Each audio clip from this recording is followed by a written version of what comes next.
제 제목을 일부러 좀 세게 좀 잡아봤습니다. 저희 기독교에 공산주의 사상이 되게 많더라고요. 그리고 최근에 정말 많은 사람들이랑 이야기할 기회가 많았는데 정말 이 공산주의 사상을 갖고 있는데 자기가 왜 이런 사상이들이 잘못됐는지를 좀 모르고 있는 사람들도 되게 많고 정말 우리가 자연스럽게 이 공산주의 사상들이 스며들어 왔다라는 생각이 좀 들었거든요. 사실 이 북한과 남한만 봐도 이 공산주의냐 아니냐를 싸움으로 저희가 좀 분단돼 있는 것이 볼 수가 있는데 네, 사실 이런 공산주의 이런 것들을 한번 짚어보면 좋겠다라고 생각이 들었습니다. 제가 이번 주에 되게 바빴거든요. 그 막 이번 개인적인 사정도 있고 그 다음에 또 이게 어제 되게 바쁜 일도 있었고 그러면서 형님도 제 옆에 있었었는데 그러면서 너무 바빠서 이거를 밀어야 되나 아니면 어떻게 해야 되나 했는데 갑자기 앉아서 그냥 어떻게 해야 될지 한번 스케치만 짜봐야겠다 해서 앉았는데 그 자리에서 뭔가 다 이게 작성이 되더라고요. 그러면서 하나님께서 이거를 말씀하라고 하시는구나라는 거를 좀 많이 느끼면서 근데 너무 많이 작성해가지고 반은 날렸습니다. 반은 자르고 왔는데 그냥 이 마르크스 사상이나 이 공산주의 사상이 교회에 얼마나 위험한지 그리고 이 사상이 무엇이어서 정말 우리가 어떻게 이 마음을 지키고 이 시대를 어떻게 분별해 나가야 될지 이런 것들을 그런 핵심적인 것들만 좀 뽑아서 저번처럼 좀 길지는 않을 거예요. 아까 나눴던 말씀이죠. 누가 철학과 헛된 속임수로 너희를 사로잡을까 주의하라라고 하는데 정말 철학과 헛된 속임수 이런 것들로 정말 많은 사람들이 속고 있다라는 걸 이때부터 지금까지 정말 하나님의 말씀을 통해서 정말 볼 수가 있어요. 그러면서 정말 우리가 이런 속임수가 무엇이고 이런 것들을 양의 탈을 쓴 늑대가 뭔지 이런 것들을 좀 알 필요가 있다라고 생각이 듭니다. 그 악마들은 사단들은 광명의 탈을 쓴 늑대다라는 막 이런 성경 말씀도 있잖아요. 사실 막 저 뭐 공포 영화 속에서 나오는 그 귀신들처럼 나타나서 사탄들이 이렇게 막 저희를 공격하진 않거든요. 그러면서 막 정말 더 천사 같게 더 진짜 같게 나타나는 것이 정말 이런 속임수를 가진 자들의 하는 역할이라 생각합니다. 정말 우리가 지금 선거에서 되게 많이 들리죠. 좌파 우파가 무엇인가, 보수와 진보가 무엇인가, 되게 이런 것들이 되게 많고 공산주의나 자본주의 막 이런 사상들이 무엇인가 이런 것들이 있는데 근데 또 한 가지 제가 처음 이런 것들 접했을 때 들었던 생각이 이거예요. 왜 교회에서 정치를 배워야 되는가?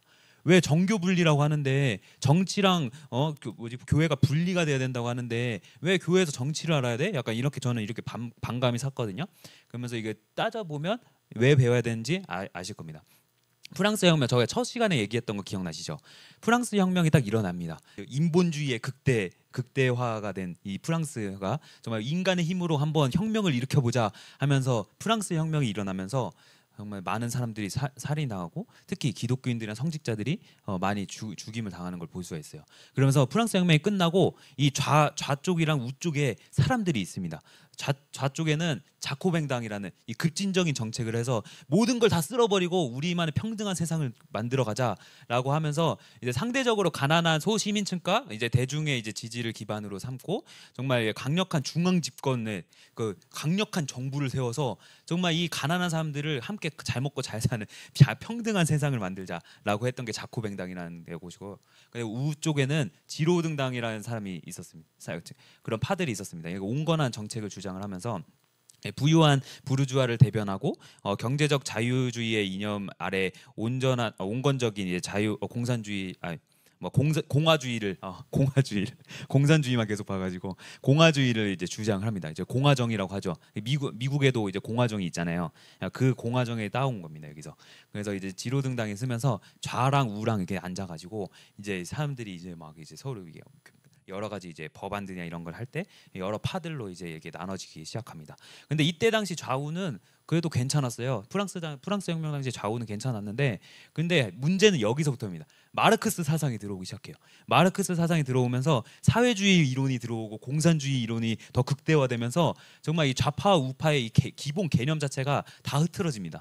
그러면서 원래는 양 날개라고 해서 좌익 우익 해가지고 이 국가를 형성할 때 꼭 있어야 되는 날개들이라고 말을 했는데 이렇게 좌파 우파로 나눠지면서 좀 심각하게 좀 좌우가 이제 많이 벌어지기 시작하는 거를 볼 수 있습니다. 그럼 좌파가 무엇인가 우파가 무엇인가 좀 짚어 넘어갈 필요가 있는데 좌파는 이제 모든 국민이 이제 존엄성을 이제 지키기 위해서 자유보다는 평등을 우선시해야 된다. 우리는 평등한 세상을 만들어야 돼. 어제 많이 들어봤죠? 우리는 평등한 세상을 만들어야 됩니다. 야, 프롤레타리아 우리 노동자들이야 굳게 단결하라 하면서 막 많이 들어봤죠. 그러면서 사회와 제도가 모든 사람의 정치적, 경제적 이제 평등을 위해서 재화를 골고루하게 분배를 해야 된대요. 예를 들어 뭐 장로님이 5천만 원 갖고 있고 뭐 이게 권사님이 1,000만 원 갖고 있는데 그러면 다 걷어서 6천만 원 걷어서 우리 3천만 원씩 나눠 가지게 해요. 약간 이런 느낌이죠. 예. 그러면 모두가 다 잘 살 것 같잖아요. 왜냐하면 모두가 공평하게 다 나누니까. 네. 그런데 한번 뒤에서 보겠습니다. 그리고 이제 사회적 약자인 노동자 편에서 이제 법을 개선을 하기 시작합니다. 막 이제 사회적 뭐 안정망을 확충하겠다. 사회적 안정망을 확충시켜서 여러분들 모두가 잘 살 수 있는 이 복지 국가를 만들겠다. 복지 국가를 만들어서 여러분 우리 한번 잘 살아봅시다 하면서 약간 이렇게 말하는 거 많이 들어봤죠. 그러면서 이제 공동 소유, 공동 생산을 주창하는 이제 공산주의화가 점점 돼가는 거죠. 처음에는 나치가 그 독일을 점령할 때도 그렇고. 스탈린이 소련을 점령할 때도 그렇고 마오쩌둥이 중국을 점령할 때도 그렇고 다 공산화하겠다고 말 안 해요. 공산주의자들은 거짓말이 1순위예요. 자기의 혁명을 이루기 위해서는 거짓말을 해도 상관이 없다는 겁니다. 그래서 거짓말을 해서라도 이 공산화를 이룰 수만 있다면 이건 괜찮다라는 것입니다. 약간 좀 어디 이단들이랑 똑같죠. 막 저기 다른데 뭐 어디 뭐 천 좋아하는 약간 사람들도 다 막 그런 얘기 하잖아요. 막 그런 사람들도 정말 이 자기네들이 원하는 사상을 이룰 수만 있다면 거짓말을 해도 그건 선의의 거짓말이다 약간 하면서 그런 것들을 이제 많이 얘기를 하는데 여기서도 정말 우리가 이렇게 잘 살 수 있는 방법들이 있는데 여러분 이런 것들을 우리가 잘 이뤄 나갈 테니 우리한테 표를 주십시오 하면서 처음에 이렇게 회유를 많이 해요. 교회한테 회유를 하고 정말 여러 단체들한테도 회유하고 개개인들한테도 회유하고 하면서 정말 이렇게 저희 예전에는 여기 어르신들도 좀 있는데 반공사상 이런 것들 되게 많았잖아요. 근데 반공사상이 되게 많았는데 요즘에는 그런 사상이나 그런 것들도 다 이제 구닥다리다. 요즘 공산주의가 어딨냐 하면서 그런 걸 다 치워버리면서 이런 것들을 더 얘기하니까 더 이제 꿀맛처럼 이제 느껴지는 것 같습니다. 요즘은 또 선거철이어서 이런 얘기가 되게 많이 들릴 텐데 그러면서 되게 이런 것들도 공산주의랑 연관돼 있어요. 생태주의, 녹색주의. 그러면서 환경 보호를 해야 된다. 여러분 우리 북극곰이 죽어나가고 있습니다. 환경 보호를 해야 되지 않습니까? 하면서 플라스틱에 플라스틱 코에 저희 거북이가 거의 코에 지금 플라스틱 때문에 죽어가고 있어요. 막 하면서 막 되게 얘기를 하고 있잖아요. 근데 사실 북극곰 개체 수는 늘어나고 있거든요. 네, 그 과학적으로 보면 개체 수는 늘어나고 있고 막 그 환경 보호를 해야 된다고 했던 것 빙하가 녹아내리는 거는 되게 절묘하잖아요. 카메라가 찍고 있는데 그때 딱 때마침 빙하가 녹아내려요. 네, 그런 것들 되게 약간 타이밍이 되게 절묘한 것들 되게 볼 수가 있습니다. 그래서 환경 보호를 얘기를 하면서 이제 공산화를 하기 위한 하나의 수단으로 삼죠. 그러면서 다른 국가의 이제 침략을 이제 반대하면서 우리는 평화주의자야.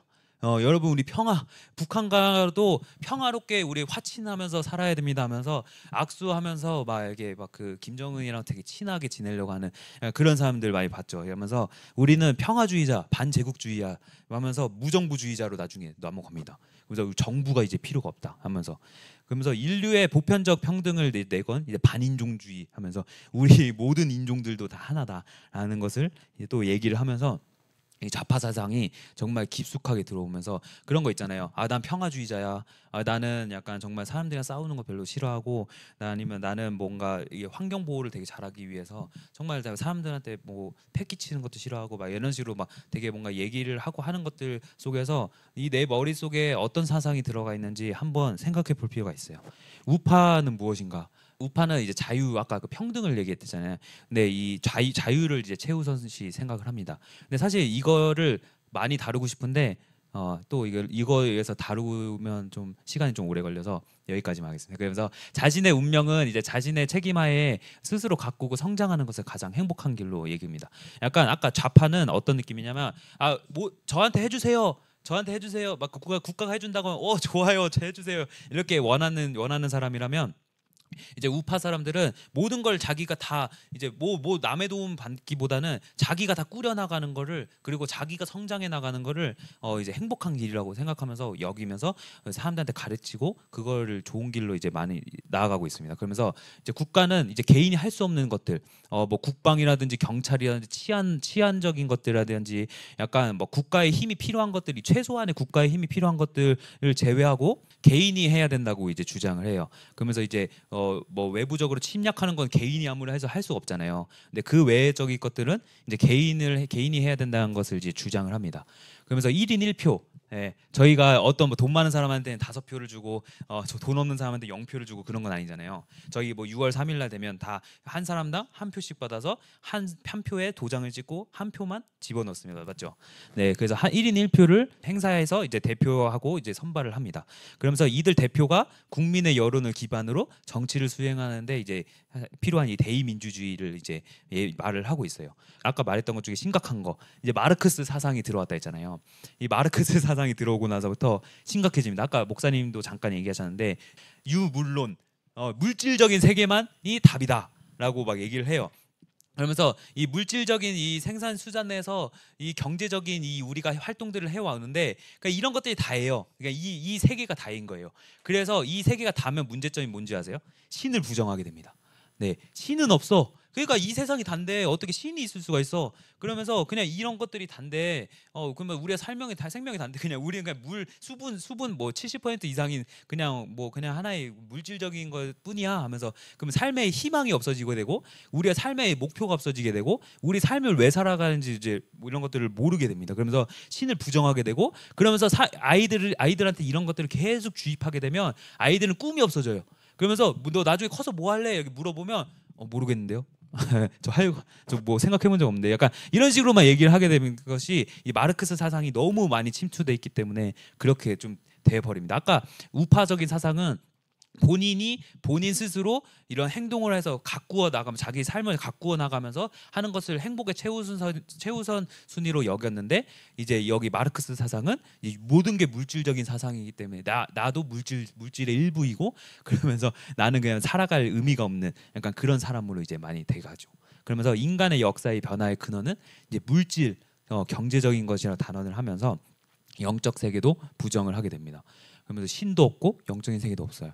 근데 이런 식으로 주장을 하는데, 이따 뒤에서 또 얘기하는데 마르크스만큼 사단을 잘 숭배한 사람은 없어요. 마르크스와 사단이라는 그 책이 또 있거든요. 마르크스가 직접 사단한테 쓴 편지를 이런 것들도 있는데, 그런 걸 보면 자기가 분명 영적 세계를 부정하고 자기가 분명 이 모든 것을 물질 세계라고 얘기했는데 자기가 사단이랑 얘기를 하고 있어요. 이러면 약간 진짜 약간 모순적인 것들이 되게 많은 것을 볼 수 있는데, 네, 이따가 한번 살펴보겠습니다.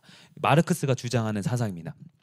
처음에 원시적 생산 양식을 이제 얘기를 해요. 우리는 원시 시대에 살았어요 하면서, 원시 시대에서 자기 혼자 이제 재배해서 자기 혼자 먹고 사는 약간 이런 원시적인 시대에서 이제 아시아적 생산 양식에서 좀 더 뭔가 풍요로워지죠. 그러면서 이제 고대적 생산 양식, 정말 나라가 점점 커지면서 정말 많은 사람들이 이제 넓은 밭에서 이제 수확을 해서 정말 계급적인 구조가 많이 생겨나면 봉건적 생산 양식으로 이제 또 넘어가요. 계급적인 것들이 넘어가면서 노예들도 생겨나가고 하면서 약간 여러 가지 통해서 정말 이런 잉여 자금이나 이런 것들이 많이 남아지게 되는데, 그 끝은 자본주의 시대다라고 이제 얘기를 해요. 이 마르크스 사상입니다. 근데 뭐 일리는 있어요. 자본주의까지는. 그래서 자본주의 사상에서 정말 많은 잉여 자금이 있으니까 그 더 앞에 나가 있는 세상 속에 더 시대가 발전된 시대가 있다. 그게 무엇이냐? 사회주의 세대라는 거예요. 되게 어거지예요. 이거 약간 이거 논리적이 또 하나도 안 맞고, 이런 것을 보면 왜 사회주의로 나가야 되는지를 이런 것들을 이거 조사를 해봤거든요. 마르크스 사상이나 조사를 해봤는데 그냥 자본주의가 잘못했기 때문에 사회주의가 좋다예요. 그냥 한마디로 요약하면 자본주의 시대가 잘못됐으니까 사회주의가 좋다. 왜 사회주의로 넘어가야 된다라는 이유가 하나도 안 적혀 있어요. 그러면서 이런 것들을 주장하면서 이제 자본주의에서 사회주의로 넘어가는 게 진보다. 많이 들어봤죠? 진보다. 진보. 그래서 우리는 진보해야 돼. 자본주의에서 사회주의로. 그리고 자본주의 시대가 좋으니까 자본주의 시대를 보수해야 된다. 그래서 보수가 나온 거예요. 진보와 보수. 네, 사회주의로 진보하자. 자본주의를 보수하자. 네. 근데 성경에 이런 말씀이 있어요.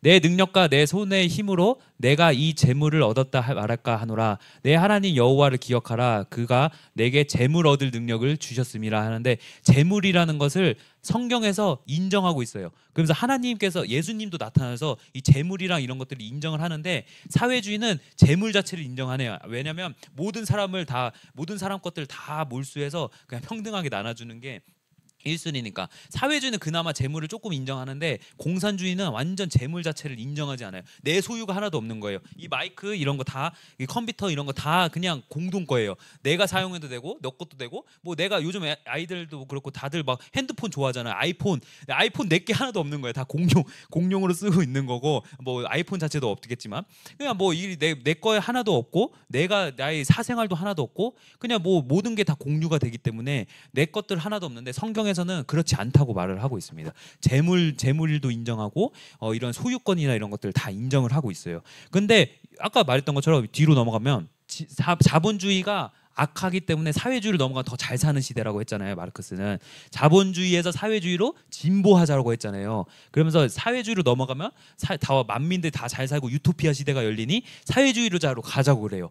근데 제가 조사를 해봤습니다. 사회주의가 얼마나 좋은지, 사회주의가 얼마나 잘 먹고 잘 사는지 정말 이렇게 조사를, 요즘 GDP 얘기 되게 좋아하잖아요. 우리나라가 얼마나 잘 먹고 잘 사는지 이런 GDP 관련된 얘기를 많이 얘기를 하는데, GDP 이런 것들을 조사를 해봤는데 평균값을 내봤습니다. 자본주의는 1인당 평균 GDP가 5만 달러 이상이 돼요. 예. 자본주의는 일단 미국은 이제 8만 9천 달러가 됩니다. 근데 사회주의자들은 8천 달러밖에 안 돼요. 예. 진보한 시대가 이런 시대입니다. 진보했다는 시대가 약간 이 GDP만 하나만 봐도 8천 달러라고 하면서 정말 6배 넘게 되는 이런 수준 차이가 보여주면서, 개발도상국이나 이런 것도 다 이제 뭔가 사회주의화가 되고 이런 것들을 볼 수가 있는데, 정말 좀 안타까운 것을 볼 수가 있습니다. 근데 이런 결론적인 것들만 봐도 사회주의랑 자본주의랑 이런 것들에서 어느 쪽에서 더 잘 살고 싶냐라는 걸 봤을 때 사람들의 선택은 자본주의지 않겠냐라는 생각하는데, 저도 이제 이런 것들을 공부하게 된 이유는, 정말 내 자식들이 나중에 결혼해서 내 자식들이 저 좋은 시대에 살게끔 하길 원하는데, 이런 것들이 계속 눈에 보이고 공부하다 보니까 정말 이 심각한 상황을 좀 알게 된 거다라는 걸 느꼈습니다. 그래서 목사님도 막 계속 얘기를 하시는데, 이런 심각한 시대를 정말 우리가 어떻게 하면 잘 극복해 나갈 수 있을까를 살펴보았으면 좋겠습니다. 그러면서 마르크스가 공산당 선언이라는 말을 해요. 이제 우리가 공산당을 세워서 이 모든 나라를 다 통합을 해서 이 공산당 아래에서 살면 유토피아가 일어날 거야 하면서 공산당의 10대 목표를 세웁니다. 그러면서 이 마르크스가 당당하게 이 10가지를 얘기해요. 정말 우리나라에서도 많이 들어봤던 내용이에요. 정말 이거 어디서 많이 들어봤는데 했던 내용들인데, 토지의 소유 및 지대 폐지를 해야 된다. 우리 토지 소유하는 거 다 폐지해야 돼 하면서, 정말 우리나라가 처음에 6.25 전쟁에 이길 수 있었던 이유 중 하나가 1번으로 꼽히는 이유가 토지 개혁이거든요. 이승만 대통령이 정말 이 농민들한테 토지를 자기 이름으로 줬어요. 그래서 나중에 6.25 전쟁이 터졌을 때 내 토지 지키자고, 내 가족들 지키자고 정말 군인들이 나가서 앞에서 정말 이 사기 든든하게 싸울 수 있었다고 막 하더라고요. 그러면서 누진소득세를 실시를 해야 된다. 많이 들어봤죠? 누진소득세, 상속권을 폐지하자. 상속권을 폐지하고 상속세를 높여서 정말 이 상속을 하는 걸 막자. 막 이런 거. 그러면서 종부세 이런 거, 세금들 엄청 늘리면서 되게 많은 것들을 막 얘기를 하죠. 그러면서 해외 도피자 및 반역자의 재산들을 다 몰수를 해야 된다. 약간 몰수 얘기 되게 좋아해요. 폐지 얘기 되게 좋아하고, 뭐 맨날 폐지하재요, 뭐 맨날 다 몰수하재요. 그러면서 몰수한 그 결과가 뭐 중앙은행 국유화시키고, 뭐 교통 및 통신산업도 국유화를 시켜야 되고, 뭐 다 국유화를 시켜야 된다. 얼마 전에는 막 그런 얘기도 있었잖아요. 한국전력공사도 국유화 시켜야 된다. 뭐 어떤 거 다 뭐 국유화 시켜야 된다 막 얘기했는데, 그런 것들도 다 이제 이런 마르크스 사상이 공산당 선언에서 주장했던 것들입니다. 그러면서 이제 주요 산업의 이제 국유화, 이제 농지 개간의 정책을 이제 수행을 해야 된다. 막 이런 얘기도 하고, 농지 이런 것들 막 저희 저 여기도 시골 동네라서 그런 것들 많이 하잖아요. 뭐 농사 짓고 막 이럴 때 뭐 청년 농부들 지원해주고 막 이런 것들, 그런 것들을 막 지원해주는데 뭐 그런 것들이 다 나쁜 건 아닌데 약간 그런 것들을 지원해주는 걸 봤을 때 이런 것들을 왜 지원해줄까라는 그 속 마음을 좀 볼 필요가 있다라는 것을 좀 볼 수가 있습니다. 그리고 맞아요. 평등한 노동 이제 책임과 의무를 가져야 된다. 다 모두 평등해야 된다. 평등하게 일을 해야 된다라는 거고, 산업 여군에 이제 창설을 해야 되고 약간 이런 것들이죠. 근데 여기서 또 약간 좀 이게 마르크 사상이랑 우리나라가 지금 가는 거랑 좀 비슷한 좀 하나가, 도시와 농촌 간의 인구를 분산해야 된다. 서울에 너무 밀집돼 있지 않냐. 서울에 인구가 너무 밀집돼 있지 않냐 하면서 여러 가지 수도권들을 세워요. 수도권처럼 이제 막 세종시도 세우고 여러 가지 주변에 뭐 1기 신도시, 2기 신도시, 3기 신도시들을 세워서 이런 것들이 인구들을 분산시킬 수 있게 신도시들을 엄청 세워나가면서 인구들을 되게 분산시키려고 지금 많은 노력들을 하고 있죠. 그러면서 마지막 10번, 무상교육, 그다음에 미성년자 이제 노동금지, 교육 및 산업을 연합해야 된다라는 걸 하면서, 우린 무상교육, 그다음 무상급식 이런 것들을 많이 얘기를 하면서 정부가 점점 커지기를 바라고 있죠. 그러면서 이 정부가 다 해줄게. 정부가 다 해줄 테니까 너네는 그냥 편안하게 정부가 원하는 것들만 해서 세금만 잘 내. 약간 이런 식으로 막 얘기를 하고 있습니다. 그러면서 이런 것들이 되게 문제점이 많겠죠. 어떤 문제점이 있냐면, 공산주의 사회는 1인 독재 체제를 구축하게 됩니다. 독재라는 말 되게 많이 들어봤죠. 독재라는 말 되게 싫어하시죠. 독재라는 말 싫어하는데 그 독재라고 많이 외치는 사람들이 독재 체제를 구축하려고 합니다. 그래서 독재 체제를 구축을 하게 되는 이유가, 내가 다 해줄게 하면서 약간 그런 거죠. 우리 얼마 전에 12.3 그 사태가 있었잖아요. 그 계엄령이 선포되면서 약간 우리가 정말 많이 시끌벅적했었던 연말이었는데, 그런 연말 속에서 이 계엄령이 터졌는데 막을 수 있었던 거 이유는, 뭐 사실 뭐 계엄령을 찬성하는 사람들도 있고 반대하는 사람도 있고, 뭐 윤핵인 얘기 외치는 사람도 있고 윤석열을 반대하는 사람들도 있을 거 아니에요. 그래도 그런 거 다 떠나서 그런 약간 정치적인 얘기 다 떠나서 그런 사건이 터져도 막아서 종료시켰을 수 있었던 이유는 독재가 아니기 때문입니다. 맞죠? 그래서 독재가 아니기 때문에 그런 것들을 다 국회에서 땅땅땅 해가지고 다 그걸 무마시켰죠. 네. 근데 독재화가 되면 뭐 마음대로 뭐 그런 걸 뭐 계엄령 뭐 이런 거 필요 없죠. 그냥 자기가 하고 싶은 대로 막 해도 옆에서 견제 시스템이 없는 거예요. 저희는 삼권 분립이라고 해서 행정부, 입법부, 사법부가 서로 견제하면서 뭐 할 수 있게끔 이게 정치 체제가 구축이 돼 있는데, 이런 독재 1인 독재제가 되다 보면 나치 시대처럼 아니면 뭐 여러 공산주의 시대처럼 막을 수가 없습니다. 그러면 약간 이런 것들이 왜 중요하냐면, 특히 젊은 사람들한테 왜 중요하냐면, 내가 이런 얘기도 할 수 없고 약간 내가 뭐 먹고 싶은 거 먹으러 갈 수도 없고, 내가 여행 가고 싶은 거 여행 갈 수도 없고, 해외여행 요즘 좋아하잖아요. 해외여행도 갈 수도 없고, 뭐 국내 여행 뭐 좋은 거 보러 가는 거, 뭐 먹을 거 맛있는 거 먹고 싶은 거 다 할 수가 없어요. 핸드폰 뭐 하면서 내가 뭐 좋아하는 릴스나 인스타 보는 거 다 할 수가 없습니다. 네, 그 할 수 없는 게 이 1인 독재 체제가 구축됐을 때부터예요. 네, 그런 것들을 정말 유심 있게 저희가 봐야 됩니다. 프롤레타리아 혁명이 무엇이냐면 노동자들 혁명이에요. 노동자 혁명에 굳게 단결하라. 노동자들이여 굳게 단결해라. 우리 단결 투쟁 어디서 많이 들어봤죠? 단결 투쟁해라. 약간 이런 것들이 다 마르크스 사상에서 나왔습니다. 그러면 마르크스가 노동자들의 편에서 싸운다고 엄청 말을 하죠. 그러면서 공동생산, 공동수요라는 이제 평등주의를 원칙을 가진 사람이 빼앗아서 분배를 하게 됩니다. 근데 약간 사람 심리상 그런 거 있잖아요. 내가 좋은 거 갖고 있으면 자식한테 주고 싶고, 내가 좋은 거 있으면 자식한테 더 좋은 걸 먹여주고 싶고 입혀주고 싶고, 뭐 약간 좋은 걸 주고 싶고 하는 게 사람의 기본 심리인데, 그런 것들 그냥 다 필요 없다는 거예요. 그냥 뭐 n분의 1 해가지고 우리 가지고 있던 거 다 n분의 1 해가지고 다 평화롭게 다 나눠 가지면 좋은 세상이지 않냐 라는 겁니다. 아까 근데 GDP만 하나 봐도 이런 거 다 몰수해서 다시 다 평등하게 분배가 됐을지 모르겠어요. 네, 근데 그런 상황을, 그런 나라들을 봤을 때 하향 평준화가 된다라는 거를, 하향지향을 하고 있다라는 거를 좀 우리가 볼 필요가 있습니다.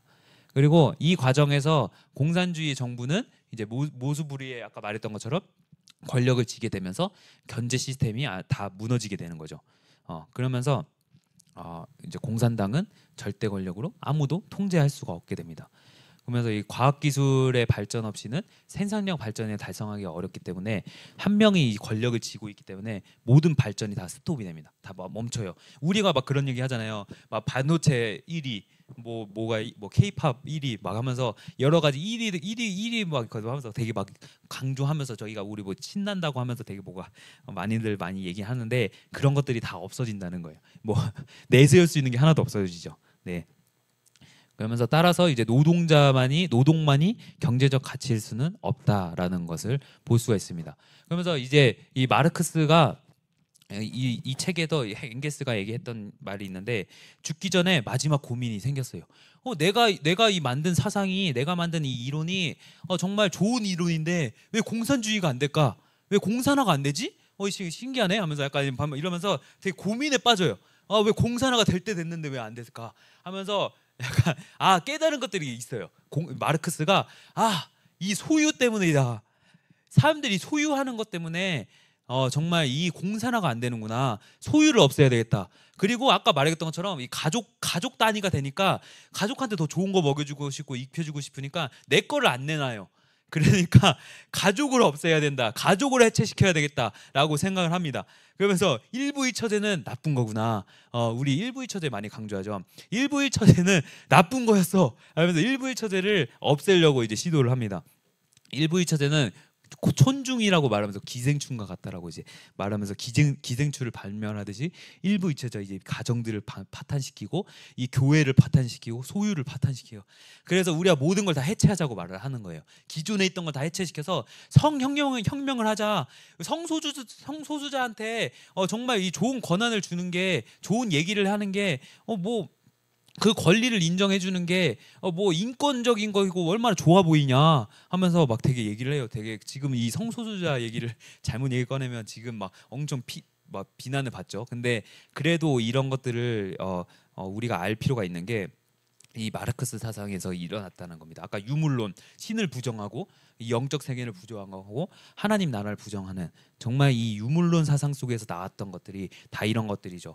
정말 하나님께서 성경에서 인간한테 하라라는 게 딱 두 가지가 있었어요. 그게 가정을 세워라. 남자와 여자가 만나서 가정을 세워라 했는데 남자가 여자를 만나? 그럼 남자끼리 만나면 안 돼? 그러면서 약간 그렇게 하면서 언어를 계속 교묘하게 혼란시킵니다. 아까 헛된 철학과 속임수에 주의하라고 했는데 그 헛된 철학과 속임수 아까 그 마귀가 뱀이 하와한테 야 그거 먹어도 선악과 먹어도 죽지 않아 라고 말했던 것처럼 야 남자와 남자가 결혼해도 죽지 않아. 이 세상은 잘 굴러갈 거야. 지금 남자가 결혼해도 잘 굴러가긴 하잖아요. 뭐 나라가 멸망하진 않았잖아요. 근데 그렇게 해서 봐봐 잘 굴러가잖아 이런 식으로 막 얘기하면서 교란을 시킵니다. 그러면서 가족과 교회를 파괴시키려고 하는 게 공산주의 사상이죠. 그래서 제가 조사를 해왔거든요. 정말 이 공산주의 사상이 좋은 걸까? 근데 우리 교회 입장에서 한번 보자고요. 교회 입장에서 보면 소련이 이제 공산주의를 하려고 했을 때 레닌과 스탈린이 이제 나옵니다. 레닌과 스탈린은 어떤 걸 했냐면 뭐 나머지 그냥 했던 거 다 치우고 교회에 어떤 역할을 했냐? 종교를 탄압을 합니다. 교회를 파괴하기 시작해요. 성직자들을 처형시켜요. 처형직자들을 막 단두대 다 막 처형을 시키기 시작합니다. 그러면서 성경을 금지시켜요. 금서로 성경은 금서야 이제 성경을 읽으면 있는 사람 다 처형이야 하면서 이제 성경을 다 이제 불태워버리면서 이제 성경을 금지시킵니다. 중국은 또 어땠냐면 이제 현재까지 이제 기독교를 통제를 합니다. 저희 주변에도 선교하다가 퇴출당하신 분들도 있고 중국은 지금도 그만큼 선교도 하지 못하게 다 모든 것이 다 감시 체제가 돼 있습니다. 그러면서 가정교회를 탄압시키고 온라인 성경을 차단시키고 선교사들을 퇴출시켜요. 그런 얘기를 하는 사람들도 있더라고요. 중국에 교회가 있지 않냐? 지금도 중국 교회에서 예배를 드리고 있지 않냐? 근데 저희 막 그거 있잖아요. 일본 일제 시대 때 신사참배하고 신사참배한 대가로 예배 드릴 수 있게 허가를 해주고 막 그러잖아요. 그런 것처럼 걔네들이 원하는 그 예배 방식들이 있어요. 그 방식대로 하면 교회 문 열어줄게 했는데 사실 그게 뭐 우상 숭배와 다른 게 없죠. 그래서 바른 가치관이나 바른 복음관 그리고 자기가 정말 이 복음적으로 지금 제가 했던 얘기 하면 다 이제 중국이나 소련, 러시아나 북한에서 제가 지금 했던 얘기 다 하잖아요. 그래서 저는 지금 여기 없을 거예요. 네, 근데 지금 이 대한민국에서 얘기하니까 지금 가능한 건데 지금 중국도 그런 실정입니다. 북한은 더 심각하죠. 네, 종교 자유는 뭐 전무하고 유일한 이제 지도자 뭐 저 김씨일가들을 숭배하고 그러면서 이제 신분주의를 철저히 말살시키면서 뭐 이런 이 완전 우상 숭배 국가들로 만들어가고 있습니다. 근데 그게 있어요. 박헌영이 처음에 우리나라의 이 조선 땅에 이 한반도에 정말 이 공산화를 시키기 위해서 모든 걸 다 준비를 했어요. 어떻게 준비를 했냐면 이 소련의 막대한 자금 받고 거기서 뭐 정말 훌륭한 레닌 학교를 나왔죠. 그 지금 약간 하버드대 막 프리스턴대 막 이런 데처럼 되게 유명한 대학교인데 레닌 대학교를 나와서 거기서 이제 이 한반도에서 정말 많은 활동들을 하면서 정말 그 이제 박헌영이 이제 그 공산화가 되게끔 이제 하나를 합니다. 근데 거기서 정말 무서운 게 뭔지 아세요? 살부계라고 있어요. 그 공산화를 하려면 이 아까 말했죠. 가정을 해체를 해야죠. 근데 아버지가 만약에 공산화를 반대해. 그러면 내가 죽인 좀 거꾸로니까 옆에 친구가 죽여주는 거예요. 그게 살부계예요. 그래서 옆에 친구가 아버지를 죽여주는 대신 나도 그 옆에 친구의 아버지를 죽여줘요. 네, 그러면서 이제 많은 아버지들이 다 죽어 나갑니다.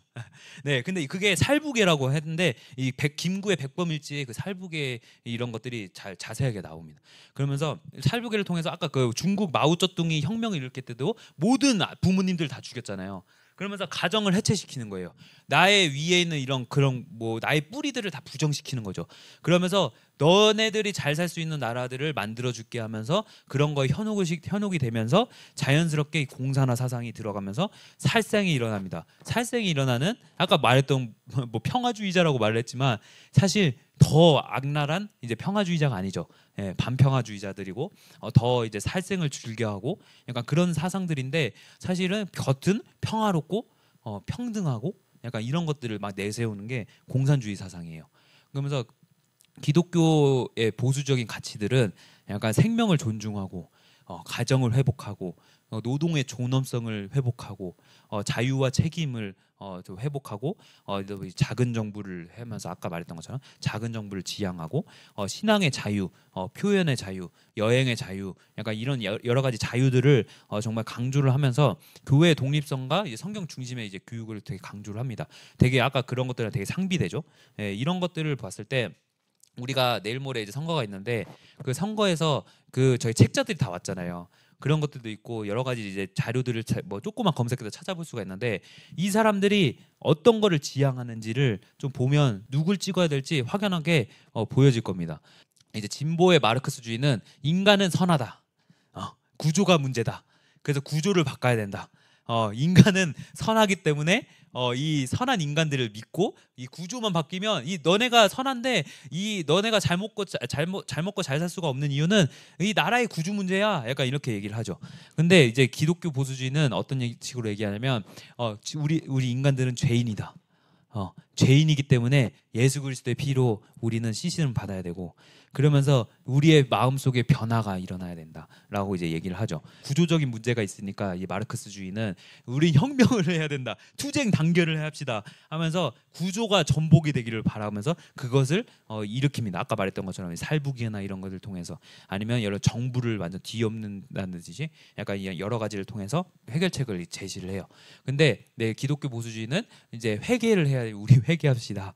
우리 복음으로 돌아갑시다. 우리 기본으로 돌아갑시다. 백 투 베이직 하면서 질서를 유지를 한 상태에서 이 질서, 이 정부 또한 하나님이 주신 거기 때문에 이 정부가 맑게 하려면 우리 국민들이 맑아야 된다 하면서 우리 국민들의 한 사람 한 사람 개개인 한 사람 한 사람들이 이 도덕성으로서 어떻게 살아나야 될지를 많이 강조를 하죠.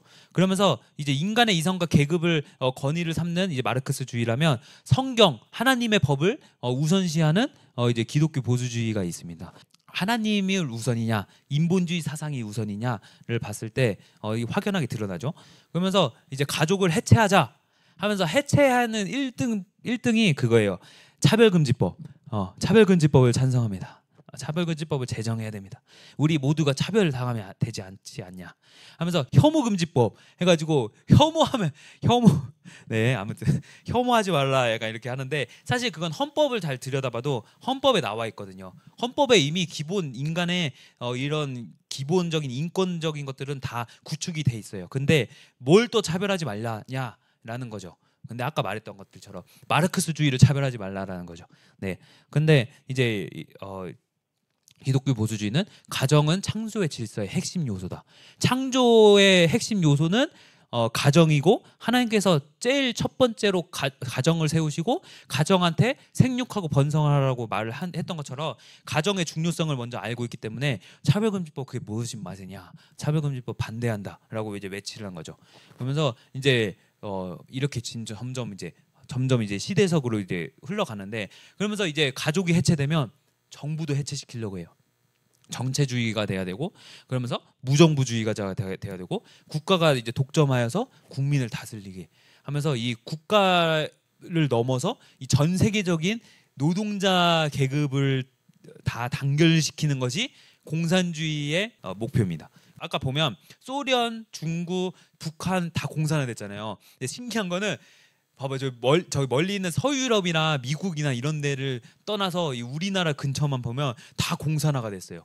다 공산화가 됐는데 딱 우리나라에서 딱 막혔습니다. 딱 막혀서 이제 그 공산주의자들이 얼마나 눈에 가시겠어요. 와, 진짜 저거만 먹으면 진짜 이 아시아 지역 다 이제 공산화가 될 텐데 진짜 저 조그만 땅덩어리가 하나가 안 넘어가고 있는 거예요. 네, 그러면서 우리가 얼마 전에 로잔 대회를 했잖아요. 근데 로잔 대회가 우리 대한민국에서밖에 할 수가 없었대요. 그 이유가 개발동산국에서는 이 할 수 있는 여력 자체가 안 되고, OECD 국가들은 다 차별금지법이나 이런 공산주의 사상들이 다 넘어가가지고, 여기 다른 OECD 국가들은 다 이제 할 수 있는 데가 없다고 하더라고요. 혐오 발언 이런 것들에 대해서 다 이제 법적으로 처분이 되니까. 그러니까 우리나라밖에 없는 거예요.